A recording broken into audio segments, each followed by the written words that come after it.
Hey chess lovers and friends, welcome back to Casper Chess. Today I've put together a special collection of the Bushkas Gambit for you. I noticed that many of you might have missed some of these amazing gems, so I have organized them all in one place for easy access. Stay tuned and enjoy. The main area of my meat in today's lesson is to show you the correct way to play this Bishop c5 Gambit, so-called the Bushkas Gambit. So after knight takes e5, instead of sacrificing your bishop on f2, which is wrong, I propose you play this in the style of the Stafford Gambit, beginning with the move knight c6. And if white is not careful, oftentimes the game will be transposing back to the Stafford. Some people call this the Chiodini Gambit. The point is, after knight takes, now this is when you take back with your d pawn, indirectly paving the way for your light squad bishop if you think about it. And if white plays the top played move in the Lichess database, as you can see with your own eyeballs, bishop c4, this is when you can simply take on f2, not what my opponent did in the game. Point is, after king takes, as black, you simply continue with queen d4 check, and wherever the king goes, this is when you capture on c4. So this is one simple trick that is in the Bushkas Gambit, you guys. What did you achieve? Number one, you made white lose their right to castle. Number two, you're ahead in development with many open files. And number three, you're probably going to checkmate white very quickly. For example, if d3, you can go queen c5 if you want, develop your light squad bishop, then castle long. If you want to castle short, you just go knight e7 and simply castle short, because that knight will sit on g6 someday. Quick development is the key. Question: what's the difference between the Bushkas Gambit and the Stafford? See, the main difference between the two is the placement of this king's knight. In the Stafford Gambit, by move number 4, we already see this knight on f6. While in the Bushkas Gambit, we don't usually develop it so early. For example, after pawn to e4, e5, and knight to f3, instead of playing bishop c5, the Stafford begins with the Petrov defense or the Russian defense, where we develop our knight on f6, allowing white to take our free pawn. And instead of playing the main line d6, knight f3, and knight takes e4, we simply go knight c6, inviting white to take the knight as well, so that we take back with the d pawn. And after a common move like pawn to d3, this is when we play bishop c5. So there's a difference. And one of the best pioneers of the Stafford is none other than Eric Rosen. With this dubious opening, Eric has defeated a lot of people in both online games and over-the-board games, including grandmasters, and if I'm not mistaken, even super grandmasters. We see that in the Stafford, we usually have this knight on f6, while in the Bushkas Gambit, we first go bishop c5, and then our knight is still on g8, as you can see. So think of the Bushkas Gambit as a lower version of the Stafford Gambit. Anyway, once again, e4, e5, knight f3, bishop c5. Once again, if white takes and then you play knight c6, they take, feel free to take back. If bishop c4, you know what to do, just sacrifice your bishop and life is good. But if white plays something else, maybe let's say knight c3 in this position, there are so many things that you can do. For example, knight e7 and bishop e6. In fact, knight e7 is the main line, but just to be tricky, I love the move knight f6. It doesn't do much, but it works against real human beings. They have to find this pawn to h3 move right in this position. If they play something like bishop c4 here, just know you might be winning sooner than expected due to knight g4. Get it? Doesn't even matter even if they castle short. This is even worse due to queen h4. Look at this. You want to checkmate on h2, so they play pawn to h3. And now guess what? This is when you play knight takes f2. This is not even a sacrifice, by the way. White just lost a pawn. If rook takes, you just take with your queen, and after something like king h1 or whatever, you now follow it up with another cold-blooded move. Guess the move to play. Well, frankly speaking, there are many moves you can play. Bishop e6 is one of them, castle short, or whatever you want, but I find bishop g4 to be very tricky and confusing in that it almost traps white's queen. As you can see, the queen has no safe squares to go to. In fact, they can't even take that bishop like this due to mate in 1 on g1. And they can't even take this bishop with their pawn due to mate in 1. Once again, look at that. So The only sensible moves are moves like bishop e2 and knight e2. Oh, I forgot to mention that even queen f1 is playable in this particular position because the queen is defended by the light squared bishop. So it's up to you to exchange queens right away or just retreat your bishop to e6. Play bishop e6. After queen takes, you humbly take back like that. They are going to take on e6, but then you just take like that. So what's your advantage? Once again, quick development and a pair of rooks. Anyway, but wait, I said after knight c3, back on move 5, instead of continuing with the main line and castle short, you can try knight f6. But what if white plays the correct move in this position, pawn to h3, instead of what we saw earlier, bishop c4 or pawn to d3? Well, if they find this somehow, again, there are so many things you can do, but among many good things such as castle short, bishop a6, pawn to b5, I propose you play pawn to h6. You copy what white is doing for the time being. Remember, you are not down a piece. You're just down a pawn in an effort to be quick in development. At this point, your opponent will play something like pawn to d3. And now this is when you want to play something like bishop e6. Remember, quick development is key. Let's say bishop e2 is played and then you go queen e7. And after something like castle short, maybe you even castle long. What am I saying in this position? In the knight c3 line, if white finds the correct move, pawn to h3, it is time for you to start developing your queen side pieces as quickly as possible and castle long. You want to start attacking on the king side like that. Enough of the knight c3 line. What if white plays pawn to d3? I mean, after bishop c5, knight takes, knight c6, knight takes, d takes, and then pawn to d3 instead of knight c3 or bishop c4. Well, after pawn to d3, the normal line begins with knight e7 as always and castle short. You want to put that knight on g6 someday. But as always, I just love knight f6 even if it's not good enough in this position because there are some tricks behind this. If white thinks they can still play pawn to h3 as in the knight c3 line, well, this may become more trickier after bishop takes f2 with check, and after king takes, you go knight takes e4. White can't take back your knight due to queen takes. Worse off, if they play king g1, you can even draw simply by going queen d4 check, king f2, queen d6 check, king g1, queen d4 check, king h2, again queen d6 check. This is just a pure draw. If they become greedy with pawn to g3, that will be met like that.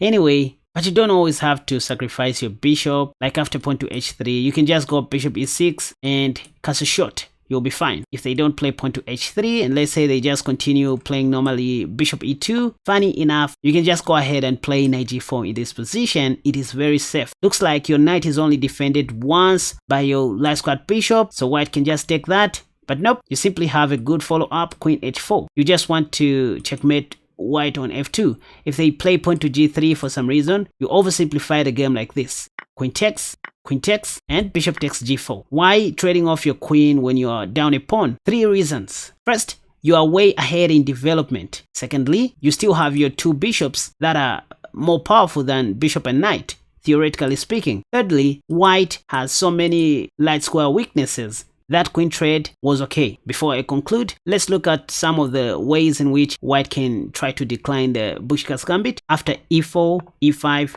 knight f3, bishop c5, and knight takes. At times, after you play knight c6, white won't take your knight. You will see that they'll play knight f3 because they just want to stay solid. But you see, when you're playing a gambit, you don't want to go back to the drawing board and start defending. Remember, quick development is the key. So you want to play this in the style of the Scandinavian.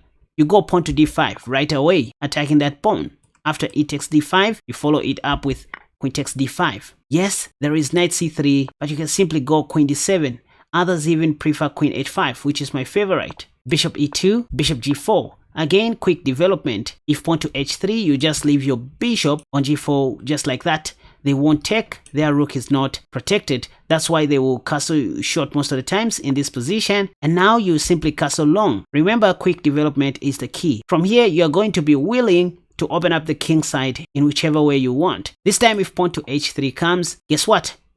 You can even take on h3, not even taking the knight. What if they play knight e1? Well, you simply go queen g6 and you'll be able to rescue your bishop. But what if they take your light squared bishop? oftentimes it's going to be a draw due to your dark squad bishop. You first of all take on h3, and if knight h2, the top played move in the Lichess database, things are even bad. As you can tell, yes, they are planning to go bishop g4 check and win your queen. So this is why you need to play pawn to h5. Bingo. In this position, Stockfish thinks black is better, if not winning, as you can tell from the eval bar. What if they play bishop f3? These are moves that human beings play, by the way. And now you change your strategy. You go bishop d6 and white is dead. For example, knight g4, you don't take back due to bishop takes. You're going to lose your queen. So you first of all go knight f6. And it's just a matter of time before you checkmate them like that. Bishop g2, queen h4, you don't even need to take back the knight. That's already a dead piece. And you have checkmate pending on h2. That's why you play queen h4 if white plays bishop g2. Anyway, once again, after knight f3, bishop c5, knight takes, knight c6, and knight f3, you just go pawn to d5. After ed, you take back with your queen. Simple. Knight c3, as always, you go queen h5. Bishop e2, bishop g4. This time, if they don't cast a shot, making things simpler for you like that, you might see them playing pawn to d4 first, harassing your dark squad bishop. But once again, you can just cast along because they can't take that bishop if you think about it. If they play bishop e3, for some reason, there are so many things you can do. Knight f6, knight h6, even pawn to f5. You just want to be way ahead in development. Remember, that's the key of any gambit. With this move, you just want to go pawn to f4 and probably take on d4 someday. Things may go wild. Maybe, let's say white plays knight a4. Here you can even take on d4, knowing full and well that after knight takes, you have bishop takes d4, say bishop takes, f takes, bishop takes, and queen e8 check. You're going to win back a piece.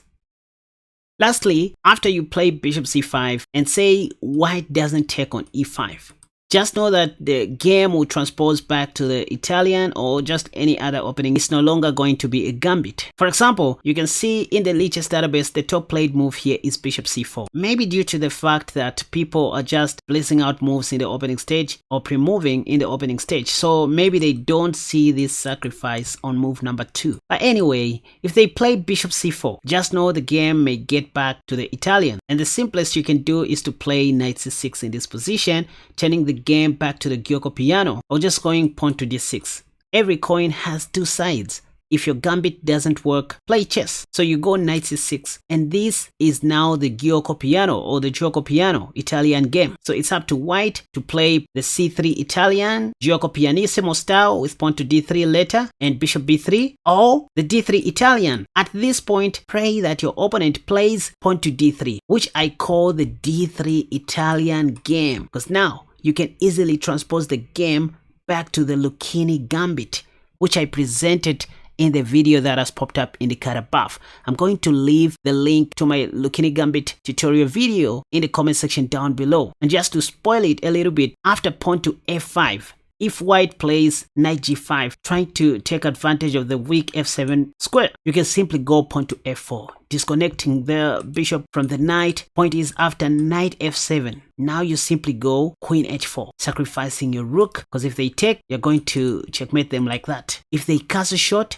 guess what? Now you attack their knight like this with knight h6. Point is, if they go ahead and take your rook, which appears to be free, you simply go knight g4, intending to checkmate on h2, like what we saw in the Bushkas Gambit. If they play pawn to h3, once again, you simply take on f2, like what we saw before. Knight takes f2 comes with an attack on the queen. If white gets frustrated and takes your knight, you take with your queen. This time if king h1, the move you want to play is unbelievable. Let's see how many of you guys watched and followed my Lucini Gambit very well. What correct move do you play from here? Let's go.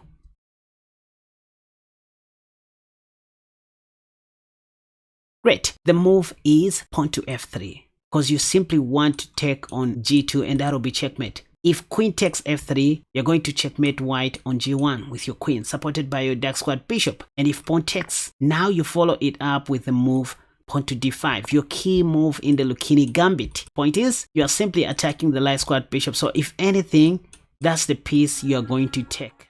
So again, remember that when your Bushkas Gambit is declined, think of transposing the game to the Lucini Gambit. And the Lucini Gambit works pretty much well against the d3 Italian when white plays d3 in this exact position. So after knight c6, if they don't play d3, let's say they play c3, know that the game may transpose back to the gioco pianissimo like that, where they play quiet moves. But here, the key move is knight f6 after pawn to c3. Why? Because you are attacking the pawn on e4. But what if they play pawn to d4 immediately? You have an option to take. In fact, that's the best. Bishop b6 may wait. Just simply take. If pawn takes, you have bishop b4 check. If bishop d2, you have knight takes. If bishop takes, you have knight takes. This is the main line, by the way, so I'm not gonna waste time to explain these moves. If queen b3, you can even go pawn to d5 or queen e7, something like that. Pawn to d5 is okay. And if queen takes, you just take. So that's the main line, gioco pianissimo, that you can try, but you won't see a lot of people playing pawn to d4.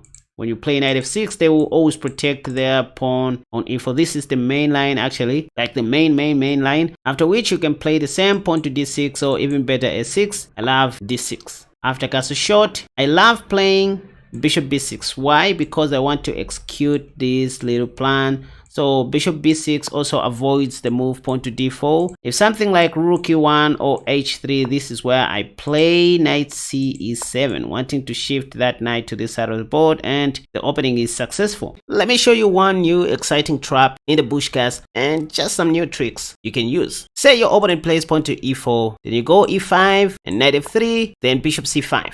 This is what is known as the Bushkas Gambit. Like I said in my yesterday's video, most people don't seem to see this free pawn here, especially in blitz and bullet. They just remove bishop c4, sometimes bishop b5. So this is the main area of my meat for now. Here is a quick trap for you guys, a quick trick rather. Instead of playing knight c6, which is the main line, trying to transpose to the Lucini Gambit, you still have an option to go knight f6. Yep. So with this move, you are kind of giving white another chance to see this move, knight takes e5. You're telling them, hey, I know you just removed bishop c4. Please take my pawn. I need you to take my pawn on e5. Once this happens, now you can surprise them with knight c6. Kind of the Traxler counter gambit, except that white's knight is not on g5 this time. Now, just a disclosure, this works pretty much well in rapid blitz and bullet. What's the catch? If knight takes f7, first you want to make white lose their right to castle. If king takes, now you have knight takes e4. The top played move here is king g1. And this is where you can go queen h4, wanting to checkmate. People play queen e2 in this position, also pinning this knight. But this is where you can go knight d4. If queen e3, again the top played move, you can simply take on c2. Now it is the rook that suffers. Okay, let's try queen f3. Enough of this. That's all we wanted because we have queen e1 check. And if queen f1, we can simply take, and after king takes, we have rook f8. We are going to win many pieces. The rook on the corner and this knight,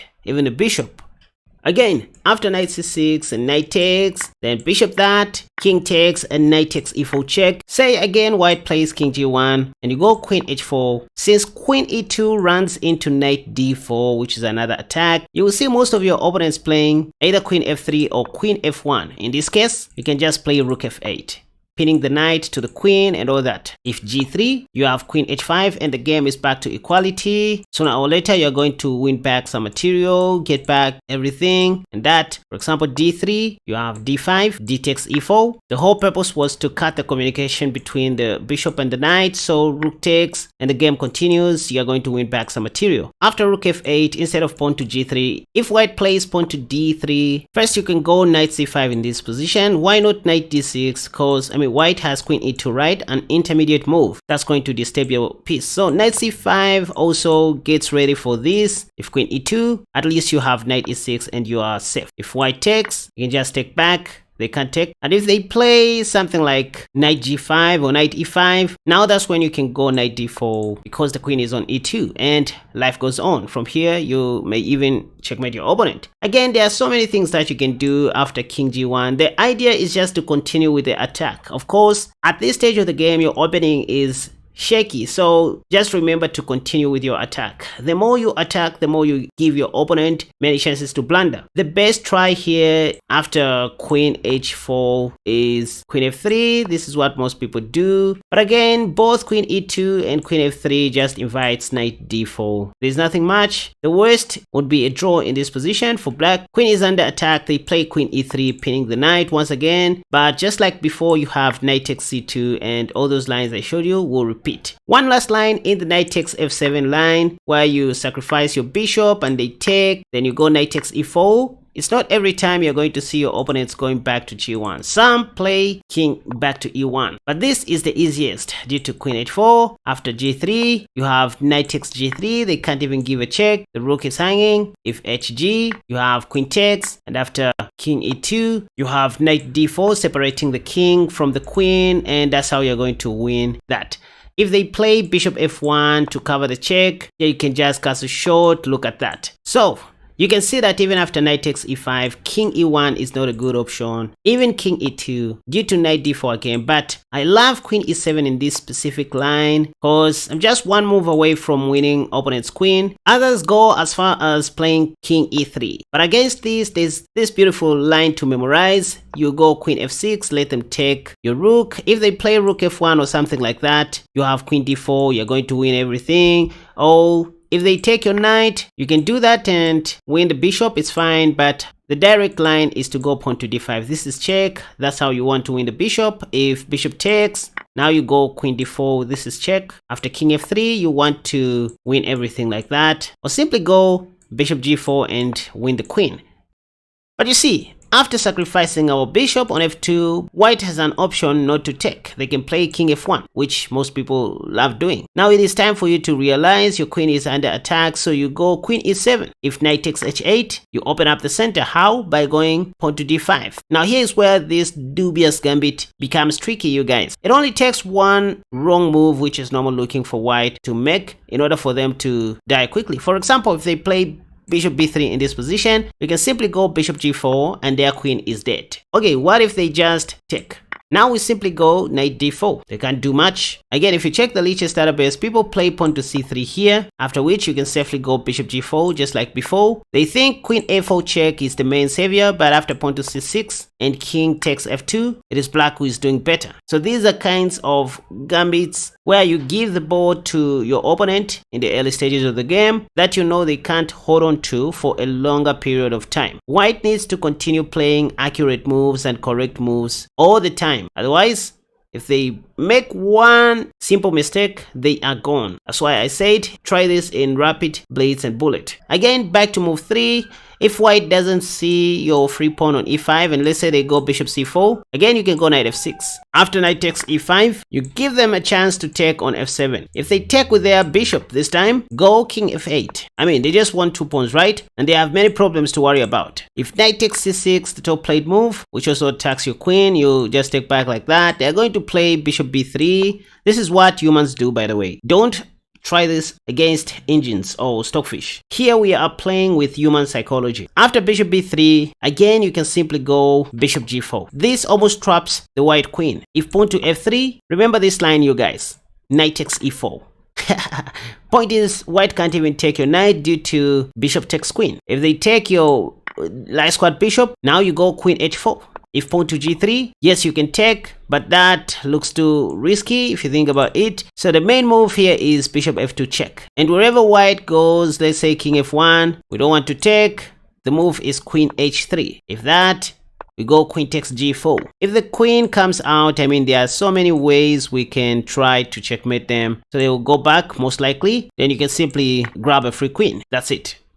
So of course, knight f6 is not objectively the best at master level, but I mean, I use these traps against fellow humans, even 2400s, and I do get good results, especially in blitz and bullet. People don't just have much time to think. Now, lastly, if white takes on c6, this kind of transposes the game back to the Stafford Gambit if you think about it, where we have the knight already sitting on f6. And note that white can't play pawn to d4. See, if white plays the top played move, which is castle shot, we can simply go knight g4. Still, white can't play pawn to d4. The idea is to go queen h4 and checkmate. if they play pawn to h3, just an example, you should know that knight takes f2 here works. Point is, if rook takes, we have bishop takes, and after king takes, we go queen d4 check and win our piece back. So after knight g4, most of your advanced opponents are more likely going to play queen f3. This also threatens checkmate in one, if you think about it. So you have a lot of things to do in this position. Of course, you can play queen e7, you can castle short, and frankly speaking, knight e5 is the main move in this position, just to get rid of that bishop and continue playing a normal game. Sometimes you can go pawn to h5 here, knowing they can't take on f7. But let me show you something even more crazier. After queen f3, instead of playing knight e5, the main move, followed by pawn to h5 and all that, try this, queen h4. Not objectively the best, according to engines, but at human level, who wouldn't want to take on f7 trying to checkmate? These are kinds of moves you will see humans making. Again, remember, we are playing with human psychology. We're not going to be playing engines. So here you just play king d8 only move, and there's little or nothing white can do to stop our aggressive attack. If pawn to h3, you can simply go rook f8. What are they going to do? By the way, the queen is almost trapped, in case you didn't see. So the only sensible move for white is to take on g7, but that allows us to play rook takes f2. Look at this bishop. Next is to take and checkmate. You might think queen g8 check does something, but nope. At worst, we may even retreat our rook. That would be open check, followed by rook takes queen. But here you can just play king e7, and that's it. There's nothing white can do. They are just dead. This rook f7, and the queen is dead because of that discovery. Once again, after knight takes c6 and dc, if white castles short, just remember to go knight g4 and the rest to follow. Note that pawn to d3 doesn't even work. Again, due to knight g4 in this position, there's something there. If castle short, this even becomes much easier, wanting to checkmate. Now I understand if pawn to h3, you have knight takes f2 again. In the long run, you will even sacrifice on h3 if that allows, for example, rook takes, queen takes, king h2. Here, see this cold-blooded move, you guys. Instead of sacrificing or doing whatever, you just go bishop g4 and there's nothing white can do here. For example, if they take, you have bishop d6 and mate on the next move. For example, that and that. If white takes with a pawn here like this, you have queen h4. This is mate in one. That's another trick for you guys. But there's this other thing white can do after you play queen h4 back on move 7. Instead of playing pawn to h3, they can play bishop f4. They think they are guarding the h2 pawn. But after that, you can either take on f2 with your knight, or even better with the bishop this time. Because if rook takes, you're going to win everything. Queen takes, that, and queen takes f4. Oh, let's say after bishop takes, if white doesn't take with a rook and say they go king h1, still you can attack that bishop. If rook takes, by the way, you have knight takes and win the queen. They have to move somehow. If bishop g3, you have bishop takes. So they play bishop takes c7, but after king d7, that bishop is dead. Or bishop e5, we simply have knight takes e5, and if this, we have bishop takes g3. And hey, if you really care about this channel and want to see us grow, click the subscribe button. Also, don't forget to turn on the bell notification icon for all my content. That way you won't miss any of my future uploads. Lastly, to get this free study PGN that I'm using in this video, simply scroll all the way down to the comment section and click the first link that you see, which will redirect you to a page that will ask you to subscribe before getting this PGN for free. Right, here we go. I'm playing against a 2151 rated player. Let's see what they are going to do. Knight f3, bishop c5, the Bushkas Gambit. Welcome back. Let's see what my opponent is going to do against this line. The top played move here is bishop c. Oh god. Bishop c4 is the top played move. So you can see most people don't even take on e5. Maybe they are scared of ghosts. So this is what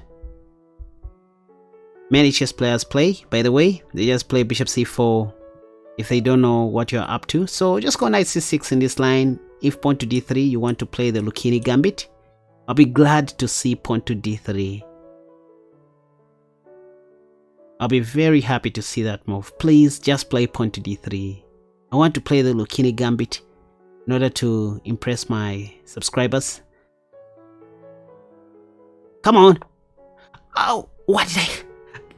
Ah! Why? Let's go, guys. So, the Lucini Gambit works well against the pawn to d3 Italian, which is on the board right now. So you just go pawn to f5. I'm just inviting white to play knight g5 because I want to go pawn to f4 next. Once again, this is called the Lucini Gambit. Let's see what my opponent is going to do. If pawn takes, I'll just play pawn to d5.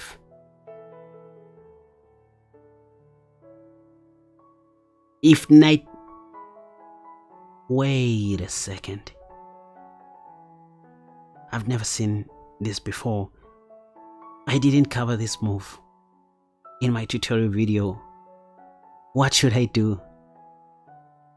Obviously, I just need to take, but I don't know what will follow next. What is this? Am I going to be embarrassed or something like that? Or being a false prophet? I don't know what to do next, you guys. Let me just play the logical moves here. Pawn to g6. Because there's nothing else to do. I mean, if I played pawn to h6, white was going to follow it up with queen h5 check, and I was going to be checkmated in no time. So with g6, maybe they have knight takes h7. Or after knight takes, I'm just going to play queen h4. And white is going to be in trouble. So white doesn't even have knight takes. I said if pawn takes, the best you can do is just to go pawn to d5. Can that work here? Yes. Wait. Can't I just take... No, again, I can't take this pawn due to queen h5 check, and I'll be checkmated. So pawn to d5, paving the way for my light squad bishop. Guys, this is how to continue playing the Lucini Gambit if things don't go your way. You're going to meet some of these people who play dubious moves. Can I just go for queen f6 in an effort to checkmate white? Or should I just take the pawn? I think let me just take pop. But I know queen h5 is still coming.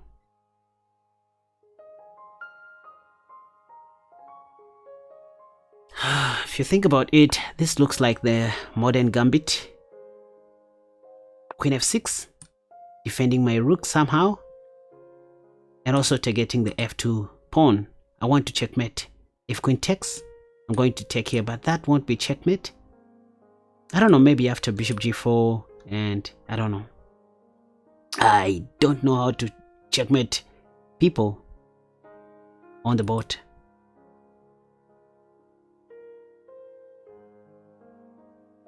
I don't see anything else that white can do here apart from castling short. I have no idea why my opponent is taking so long.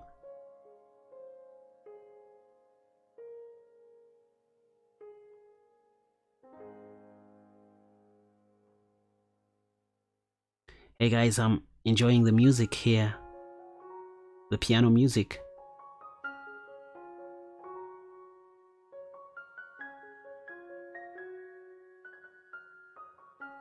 And someone was complaining in the comment section why I don't show the arrows during these recorded streams. It is very simple. I avoid distractions. There was one time when I enabled the cursor. I mean the... Did I say the arrows? No. I meant to say the cursor. So the reason why I hide my cursor is I don't want to distract you with my movements. I like making circled movements, and a lot of people used to complain when I do that. But if you guys want me to, start showing the cursor again, or the mouse, whatever you want to call it, feel free to advise in the comment section down below and I'll think about it. The cursor just used to distract a lot of people. It used to make a lot of movements. It took my opponent about 2 minutes to make an obvious move, which is a very bad sign if you think about it. But anyway, I'm happy that my opponent is thinking, what should I do next? Maybe just holding on to my thing. Wait! Can't I just play pawn to h6? Let me try this. What will happen? Or maybe... wait a second. Or next I'm going to play bishop g4. What am I even talking about? Who am I? Yeah, if knight f3, I'm going to play bishop g... Oh, God. Somebody to call Magnus. Or Hikaru. So that I can get beaten. Let's see what my opponent is going to do. Knight f3 will be a big blunder due to bishop g4. You see the benefit of playing queen f6 earlier. This is the benefit. I like the fact that my opponent is still thinking, taking their time. Now, to be honest, this is a totally losing position. This is a losing position. No matter how long my opponent thinks, it won't help. Besides, I'm just one move away from trapping the queen, not even taking the knight, if you think about it. Yeah, like this is just a bad move due to bishop g4. Look at this.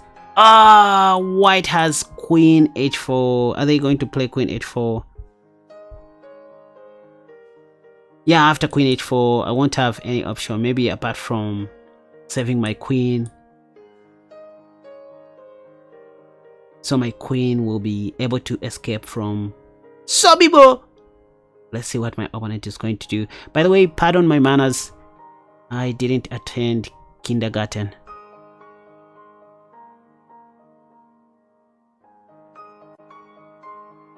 No, I don't drink and I don't smoke. Don't think about me like that.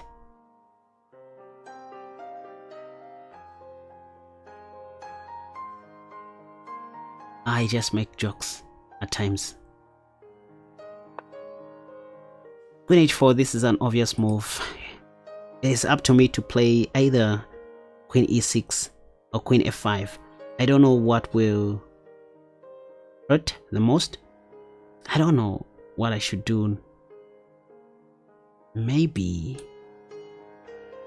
queen f5. What else can I do? See, I can't take the knight because I'm going to lose that bishop. There's just nothing that is going to happen after that. Oh, wait.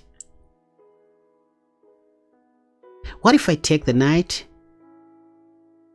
Give a check? No, it's not going to work. Maybe let me just be patient. Why rushing? Maybe queen f5. Adding more salt to the wound. So with queen f5, I'm still threatening to take that knight on f3 for free. As I was saying,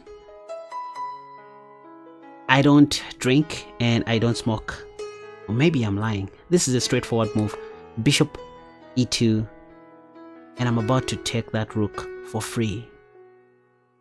For the wages of sin is death. Anyway,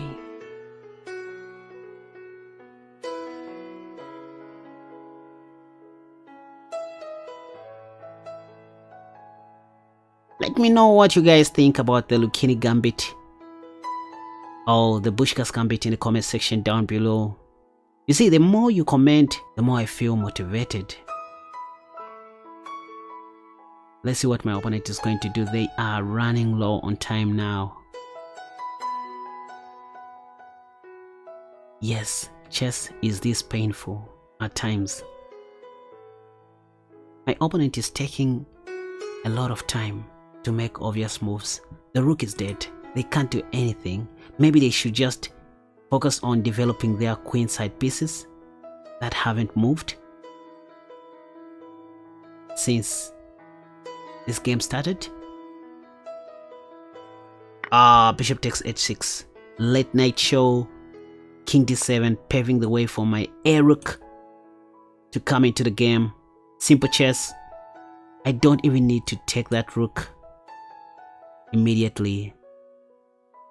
That's just a dead piece. Or rather, the walking dead. And now I can... Wait a second, I can even pin this bishop to the queen. What is white going to do? Nothing. Oh, nothing. Oh, bad manners. Yeah, let me just play rook h8, pinning the bishop to the queen. There's no mercy in chess. Chess is so painful, you guys. It took me years and years for me to reach this level, whatever level you are thinking about. Time up. Pap. And that's it. My opponent just ran out of time. Anyway, I won this game already. The bishop was going to die, the rook was going to die, and my battery is about to die. Hey, welcome back. Now it is time for me to try the Bushkas Gambit, sacrificing my pawn on e5 like nothing. Let's see what my opponent is going to do against my Bushkas Gambit. Yes, they accepted the gambit. It is time to Stafford them with knight c6. Please take my knight. There's a variation where white plays knight f3. I covered that in my tutorial video, by the way. If you want to know what to do against that, be sure to watch that tutorial video. So with pawn takes, I just paved the way for my last squad bishop. Who knows, maybe this game is going to end sooner than... Wait a second. I wanted to say sooner than I expected, before white played pawn to f3. In this position,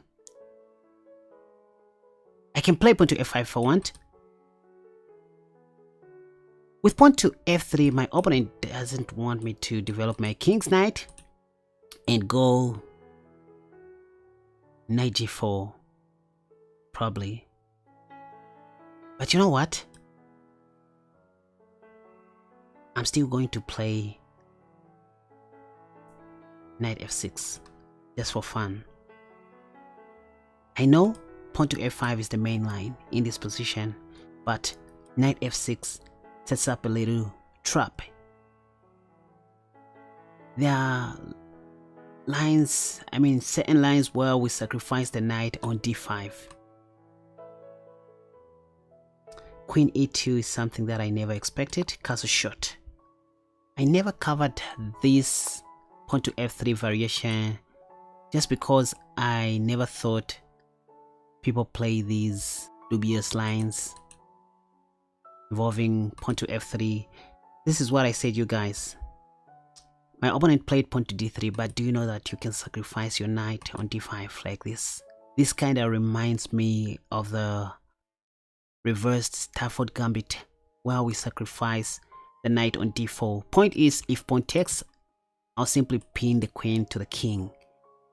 There'll be no bishop e3 because I'll just be able to take. With knight d4, I'm just wasting my opponent's time. Probably this is when it makes sense for me to go pawn to f5.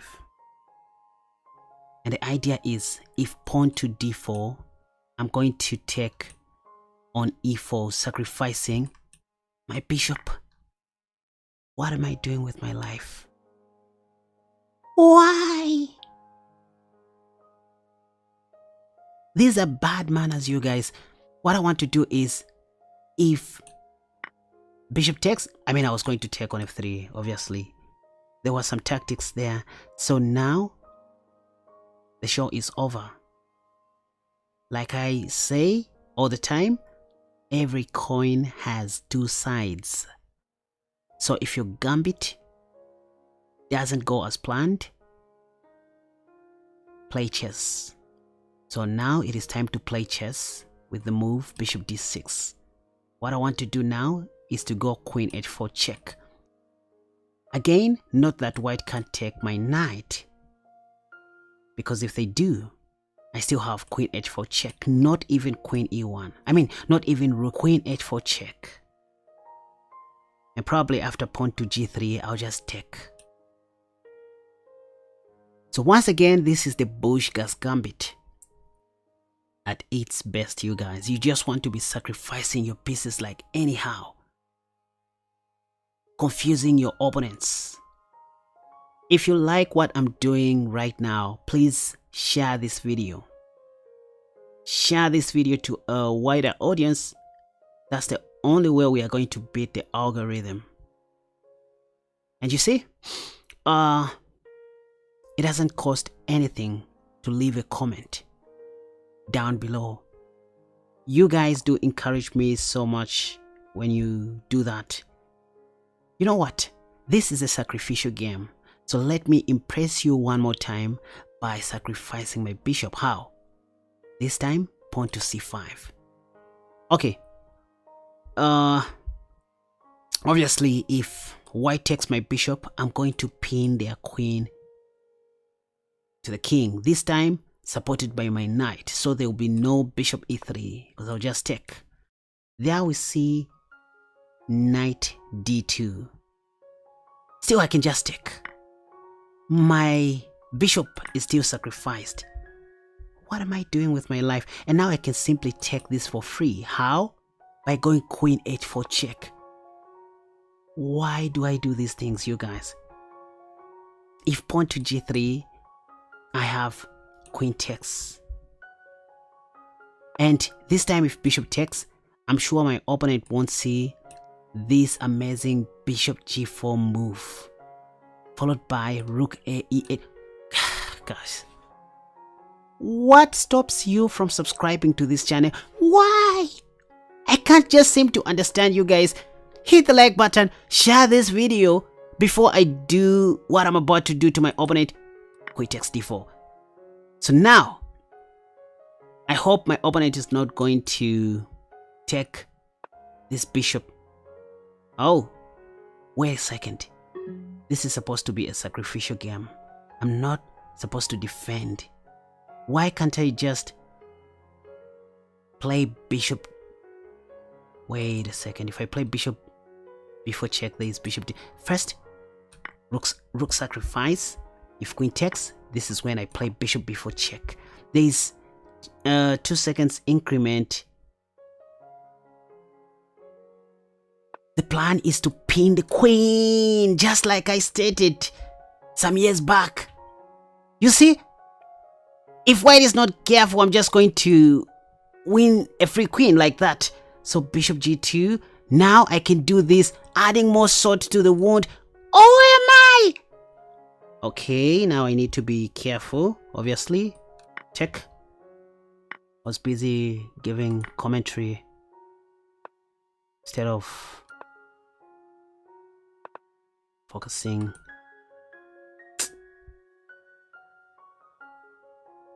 Now I need to work for my meal. Time for jokes is over. The b2 pawn is under attack. I can do this if I want. Check.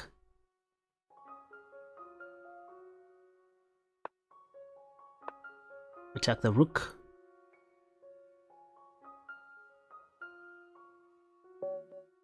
My opponent just ran out of time. By the way, I had so many things to do. In fact, here I was just planning to sacrifice my rook and then checkmate white on g2. Alright, let's go. The Bushkas Gambit. Let me give my opponent a chance to capture a pawn on e5. Yes, so are we going to see some kind of the Stafford here? If knight takes, I'll be happy to take. Yep, now there's no pawn to d4. So here, okay, so I was waiting for white to play bishop c4, after which I was going to sacrifice my bishop on f2 with check, king takes, then queen d4 check, capture that bishop. So that's just a little trick which is, you know, hidden in this line. So pawn to d3. What I can do here is develop my king's knight. I believe this is what we do. Pawn to f3. Okay. I'm thinking of what to do here. Okay, let me play bishop e6. This comes with a hidden idea of sacrificing my knight on e4 if white doesn't do anything. Okay, it looks like we're not going to see that, but let's have an interesting game.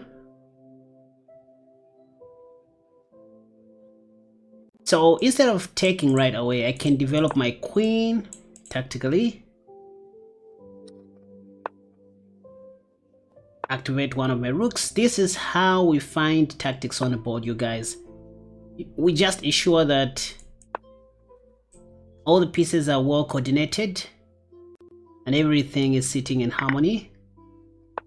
Every piece must defend every piece.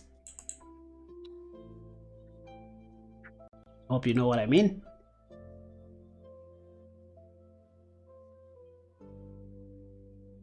Now here there's real pressure on b2 and I don't know the best way white can, you know, avoid this capture. Definitely I'm going to win a pawn here. Not even rook b1 can help due to bishop takes. I can even take back with my rook if I want. And I forgot to mention that I'm playing against the 2279 rated player. It is time to win a pawn. And probably I'm going to win a piece in this position. The knight, easy peasy. You can see my opponent just resigned in exactly 14 moves. So let's try the 1-minute bullet match. Okay, let's go. The Bushkas Gambit, bishop c5. They won't see this. Oh, amazing. Knight c6, let's go. Kind of the Stafford Gambit.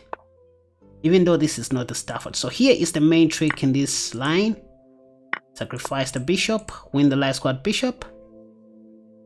We do this to make white lose their right to castle. At this point, my opponent is confused. I can feel it. So let's do this. Want to castle short. Can I give a check? Yeah, let's do this. Probably. I might do some tricks in this position. Even this, yep, check. And win that. Yep, my opponent just resigned. Oh, let me know what you think in the comment section down below. Okay, this time let's play the Bishop's Gambit. So I want to sacrifice my e-pawn. By the way, the real name for this gambit is the Bushkas Gambit. I just call it the Bishop's Gambit. You see, most people don't even take the pawn on e5. There's a tricky trap that they, you know, try to avoid by all means. But now I can safely go knight c6. I want to transpose to the Lucini Gambit. Yep. So whenever you see pawn to d3, by the way, this is what I call the d3 Italian. Just me. So you can safely go pawn to f5. Now this is the Lucini Gambit. So from the Bushkas to the Lucini. Always remember to play the Lucini Gambit if white plays the d3 Italian against your Bushkas. Okay, knight c3. What did I say in my original tutorial video on the Bushkas Gambit? You don't have to take on e4 due to knight takes. Just go knight f6. If pawn takes, you always have pawn to d5, by the way. Yep, my opponent didn't have to take. When you face the Lucini Gambit, avoid taking free pawns anyhow. Unless you know exactly what you're doing, but Pawn to d5 just paved the way for my light squad bishop. So now there's bishop b5 pin on my knight. I can unpin my knight like this by castling. Technically, I have a semi-open file if you think about it. There's nothing much your opponents can do against the Lucini Gambit. And now I'm thinking, what should I do in this position? I thought my opponent was going to take on c6. Okay, I think let me just control my center pawns by playing this move quietly. Queen d6. I feel somehow white can take my pawn on d5 since they have something like bishop c4, but guess that was going to be bad for them. Now knight e7. I still don't understand why my opponent didn't take the knight on c6. Maybe they were trying to keep their bishop pair or something like that.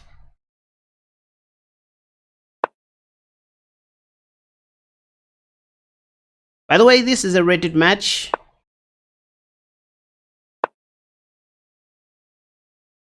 So now I can safely take on f5. I could have taken with my bishop, by the way, but I feel taking with the knight carries more weight in that I'll have more options. Maybe bishop takes was going to be a 1-0 move. It's all about continuation or having great follow-ups in chess. It's not just about making moves. Thomas Carter.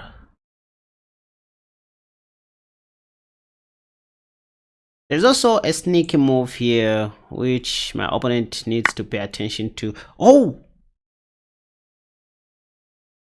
Yeah, like I said,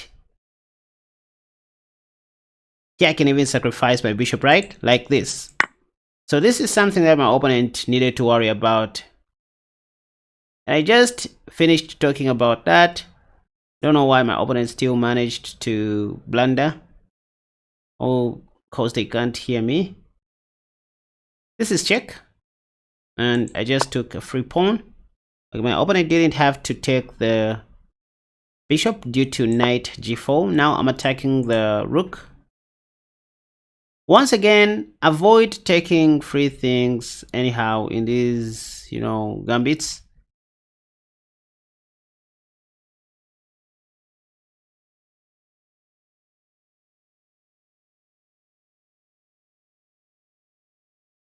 Again, there's a sneaky move I'm looking at, which is knight d4. Once the white rook moves, I'll deliver this beautiful checkmate, and my opponent will regret playing chess. Okay, so queen e2.